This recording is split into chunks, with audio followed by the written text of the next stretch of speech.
Florentino Pérez est-il reconnu coupable de l'accusation suivante: avoir tué le football pour en faire un business mondial. Comme à l'accoutumée, les chefs d'accusation retenus contre mon client sont les suivants: avoir fait exploser le marché des transferts dans le but de créer le football business moderne, ce qui nous amène 25 ans plus tard à la fin de la passion du football. Alors laisse-moi t'avertir, cher frère juré, que cette plaidoirie n'a rien à voir avec ce que tu as déjà vu auparavant, car les actes de l'homme que l'on juge aujourd'hui ont plus à voir à celle d'un monstre que d'un humain. Pour autant, il est de mon devoir de défendre ce truand.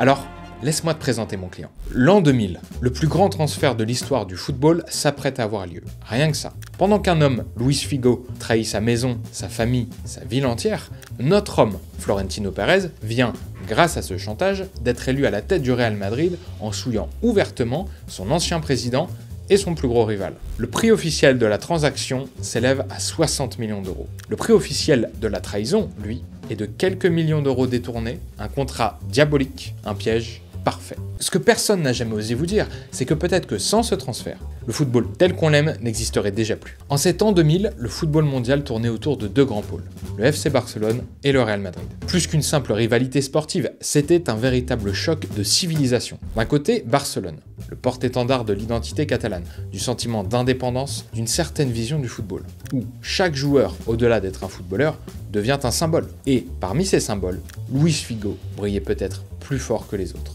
Le Portugais n'était pas simplement un bon joueur, c'était une icône. Le footballeur qui faisait lever 100 000 hommes comme un seul, qui incarnait l'élégance et la hargne à la fois. Le détenteur des clés de la maison Blaugrana. 5 saisons sous le maillot du Barça, 250 matchs, des passes décisives à l'appel, 2 Ligas, autant de Coupes d'Espagne, le brassard de capitaine, et surtout une loyauté inébranlable. Figo, c'était Barcelone, et Barcelone, c'était un peu Figo. De l'autre côté de l'Espagne, le Real Madrid traversait une période un peu étrange. Sportivement, tout allait bien. Il venait juste de remporter 2 Ligues des Champions en 3 ans sous la présidence de Lorenzo Sanz. Mais financièrement, le club prenait l'eau. Des dettes cachées, une gestion opaque, et l'incapacité de rivaliser avec Barcelone sur la scène nationale. Lorenzo Sanz pouvait gagner la Ligue des Champions, mais était incapable de gérer un budget. C'est quand même ballot, Lorenzo. Et c'est dans ce contexte que surgit Florentino Pérez. Ingénieur civil devenu mania de la construction, il se présente aux élections présidentielles du Real Madrid en outsider total. Sanz s'est donné vainqueur par tous les observateurs. Logique, quand on vient de ramener 2 Coupes d'Europe après 32 ans d'attente. Mais c'est alors que Pérez, en fin stratège, comprend le secret de sa victoire. Il a besoin d'un coup d'éclat, pas une promesse vague, ni même un programme ambitieux ou une vision à long terme. Non, il lui faut plus qu'un trophée. Il lui faut un rêve, une belle histoire. En fait, ce qu'il lui faut, c'est un coup de poker. Et ce coup de poker s'appelle Luis Figo. Vous avez déjà joué au poker, cher frère juré? Moi, je suis incroyablement nul. Mais par contre, je sais que dans le vrai poker, il y a ce qu'on appelle le bluff. Le bluff, c'est quand vous faites croire à votre adversaire que vous avez un meilleur jeu que le sien. Alors qu'en fait, c'est faux. Et notre cher Florentino Pérez est sur le point d'exécuter le plus grand bluff de toute l'histoire. Il connaît son club mieux que personne. Il supporte le Real depuis sa tendre enfance, où il a vu son club remporter 5 Ligues des Champions d'affilée sous les ordres du flamboyant Alfredo Di Stefano. Et Pérez l'a compris avant tout le monde. Si le Real Madrid n'a qu'une seule règle, ce n'est pas celle de gagner. Non, la seule règle qui compte, c'est de gagner haut, de gagner fort, de gagner avec une équipe de héros. Donc les 2 dernières Ligues des Champions ramenées par son opposant avec une équipe gentillette, ça remplit l'armoire à trophées, certes. Mais pour Florentino, pour tous les Madristas, mais ça brille pas. Alors prêt à exploiter ce sentiment, Florentino Pérez commence à tisser sa toile. Il contacte Paulo Futre, ancienne légende portugaise et idole de Figo, pour lui servir d'intermédiaire. Futre approche alors José Vega, l'agent de Luis Figo, et voilà que continue à se tisser une toile dont le joueur ne sortira pas indemne. Bien, maintenant je dois vous dire, cher frère juré, que cette partie du dossier est tellement fourbe qu'elle est encore controversée. Les différents acteurs de ce braquage donnent chacun leur version de la vérité dans l'excellent documentaire de Netflix sur le sujet. Mais voici tout de même le plan retenu. Premièrement, un pré-contrat stipulant que si Pérez gagne l'élection, Figo rejoindra le Real Madrid. Deuxièmement, si Pérez perd, Figo et son agent empochent entre 1 et 4 millions d'euros. De l'argent gratuit, puisque tout le monde, y compris Figo et son agent, sont certains que Sanz va gagner. Troisièmement, et c'est là que ça devient vraiment diabolique, si Pérez gagne et que Figo refuse de venir au Real Madrid, il lui doit une clause pénale de 30 millions d'euros.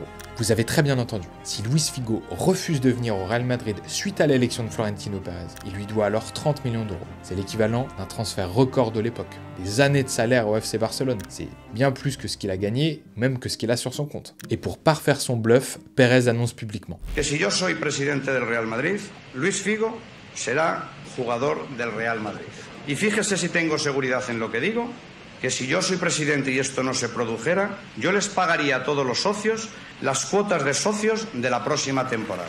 En clair, si je suis élu, soit vous avez Figo, soit vous avez des places gratuites toute la saison. Dans les deux cas, vous ne pouvez pas perdre. C'est un coup de maître, un contrat qui rend Figo et le Real Madrid gagnants quoi qu'il arrive. Et il n'expose Pérez qu'à une petite perte financière. Du moins en apparence, car Pérez n'est pas n'importe qui. C'est un brillant homme d'affaires qui a compris avant tout le monde que dans le football moderne, on ne gagne plus avec des joueurs, on gagne avec des marques, des produits, des icônes.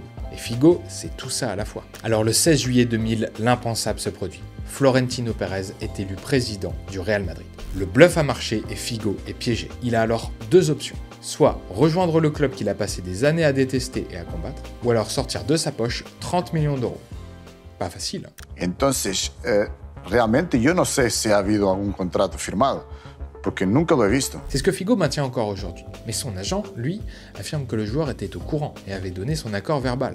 Mais entre ces versions contradictoires se cache une vérité bien plus complexe. Luis Figo était aussi frustré par le manque de reconnaissance financière à Barcelone. Sous-payé par rapport à son statut, il touchait moins que plusieurs coéquipiers qui étaient pourtant bien moins décisifs que lui. Et ses demandes de négociation contractuelle étaient restées sans réponse. La vérité est probablement quelque part entre les deux. Figo a peut-être accepté le principe d'un arrangement qui semblait sans risque, parce que personne ne croyait vraiment à l'élection de Florentino Pérez, mais il était loin de se douter que ce scénario catastrophe se produirait un jour. Entre-temps, Barcelone tente désespérément de conserver son joueur. Joan Gaspar, fraîchement élu président du club catalan, se retrouve dans une situation impossible. Il refuse de payer le Real Madrid pour garder son propre joueur, tout en comprenant qu'il ne peut pas laisser partir son capitaine. Il propose même de payer une partie de la clause pénale, mais c'est trop tard. La machine est en marche, la toile est tissée. Le 24 juillet 2000, Luis Figo est présenté au Santiago Bernabéu comme un joueur du Real Madrid. No estaba en mi mejor circunstancias para expresar la alegría, ¿no?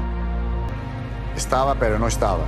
Mais ce qui est réellement historique dans ce transfert, ce n'est pas qu'un joueur ait trahi son club. Ce n'est pas non plus le montant de 60 millions d'euros, une somme pourtant inimaginable à l'époque, qui pulvérise le précédent record de 38 millions pour Christian Vieri. Non, ce qui est vraiment historique en ce moment, c'est l'inauguration d'une méthode, d'un modèle jamais vu jusqu'alors, et qui vient pourtant de faire basculer notre cher football dans une toute nouvelle dimension. Avec cette signature, Pérez inaugure son projet, les Galactiques. L'objectif paraît simple, acheter les plus grandes stars au prix fort, récupérer cet investissement via les droits marketing, les maillots vendus, les sponsors et les tournées internationales.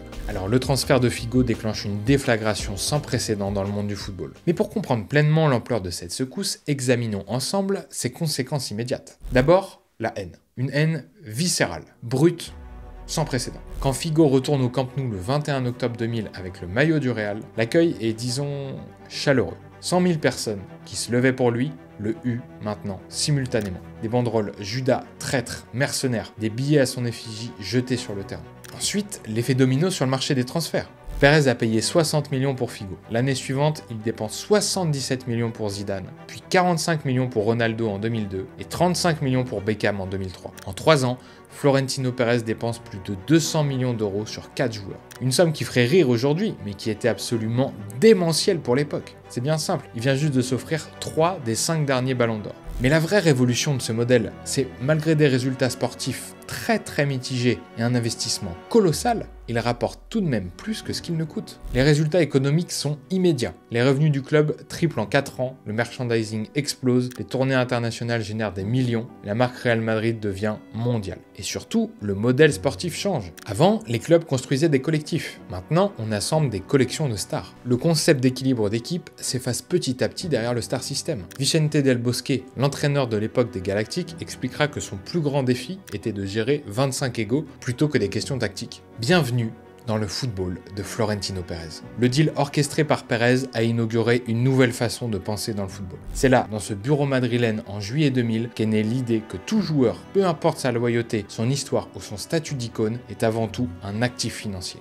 Et le plus fascinant, c'est que le modèle s'est répandu partout. Aujourd'hui, aucun championnat, aucun club, aucun joueur n'échappe à cette logique. Mais le plus ironique dans cette histoire, c'est peut-être ce qui s'est passé par la suite. À force de faire grimper les prix des transferts de manière astronomique, les clubs ont créé un monstre qu'ils ne peuvent plus dompter. Les joueurs, voyant la valeur qu'ils génèrent, ont commencé à comprendre qu'ils pouvaient reprendre le pouvoir. En allant au bout de leur contrat, ils peuvent désormais choisir leur destination sans qu'un centime ne soit versé à leur club d'origine. À l'image, bien sûr, de notre cher Kylian Mbappé qui a signé au Real sans que le PSG ne touche un seul sou. La boucle est bouclée. Florentino Pérez, qui avait cassé le marché avec un transfert à 60 millions d'euros, profite des failles du système qu'il a lui-même créé. En recrutant les plus grandes stars du football dans son équipe, Florentino Pérez a entamé une chute de domino qui finira par créer le nouvel ordre footballistique mondial. Et si le dernier domino s'appelle Kylian Mbappé, le premier, cher frère juré, s'appelait Luis Figo. Mais tout ça nous amène à une question fondamentale pour mon client. Et si le transfert de Luis Figo n'était pas une anomalie, mais simplement une révélation de ce que le football était déjà en train de devenir? Parce que notre sport préféré était déjà sur le point de basculer dans une nouvelle ère. Les forces économiques, la mondialisation, la télévision, tout poussait le sport dans cette direction. Pérez a juste été le premier à comprendre qu'on pouvait exploiter le processus. Il a saisi avant tout le monde que, dans le football moderne, ce ne seraient plus les trophées qui font les grands clubs, mais l'inverse. Ce sont les grands clubs, avec leur base de fans mondiale et leurs revenus commerciaux gigantesques, qui peuvent s'offrir les joueurs qui gagneront les trophées. Et aujourd'hui, les Citigroup, Red Bull, QSI et autres fonds d'investissement appliquent exactement la même logique à l'échelle planétaire. Alors oui, il y a une part de nostalgie quand on pense au football d'avant. Un football où un joueur pouvait passer toute sa carrière dans un club, où les supporters s'identifiaient aux joueurs qui venaient du même quartier qu'eux, où la passion l'emportait sur le pognon. Mais ce football-là était déjà en train de s'éteindre. Bernard Tapie avait déjà conquis un titre dont on parle encore 30 ans plus tard, en gérant son club de foot comme un business. Florentino Pérez n'a pas tué le football, mais il a bien scellé la tombe du football romantique, imprévisible, pour embrasser le football athlétique qu'on connaît aujourd'hui. Jusqu'à ce jour de juillet 2000, le football était un sport. Aujourd'hui, Florentino Pérez en fait une industrie. Alors, pour ce procès, cher frère juré, je ne vous demande pas de juger un homme, mais plutôt de déterminer si un seul transfert a vraiment changé la face du football pour toujours. Le véritable crime de Florentino Pérez, c'est d'avoir transformé le football en industrie du spectacle et d'avoir eu raison de le faire. Alors, cher frère juré, je vous demande de rendre votre verdict. Jugez-vous vraiment mon client coupable d'avoir tué le football? Ainsi s'achève notre audience sur ce coup de poker historique. Purée, qu'est-ce que je l'aime pas, Florentino Pérez? J'espère au moins que ça vous aura plu. Si c'est le cas, n'hésitez pas à me proposer de nouveaux clients à en défendre en commentaire. Et surtout, à vous abonner, mes chers frères jurés. Mais au-delà du football et de ses enjeux financiers, j'aimerais prendre un moment pour vous parler d'une cause bien plus importante. Lucas et Aurélien ont choisi de relever un sacré défi sportif en courant le marathon du Mont Blanc pour soutenir l'association Vaincre les maladies lysosomales. Vous pouvez être sûr qu'ils vont y arriver parce que, Aurélien, c'est mon copain. Et je sais que c'est un type qui peut s'envoyer 100 km avec 4000 mètres de D+, en sifflotant. Et surtout parce que son filleul souffre d'une de ces maladies. Ce sont des maladies génétiques rares qui affectent environ 3000 personnes en France, souvent des enfants, et qui bouleversent des vies entières. Alors, si vous en avez la possibilité, votre soutien, même modeste, peut faire une réelle différence pour financer la recherche et accompagner les familles dans leur combat quotidien. Je ne peux que vous inviter sincèrement à visiter leur page de dons. L'intégralité sera reversée à l'association. Ensemble, on peut transformer un exploit sportif en véritable espoir pour ceux qui en ont vraiment besoin.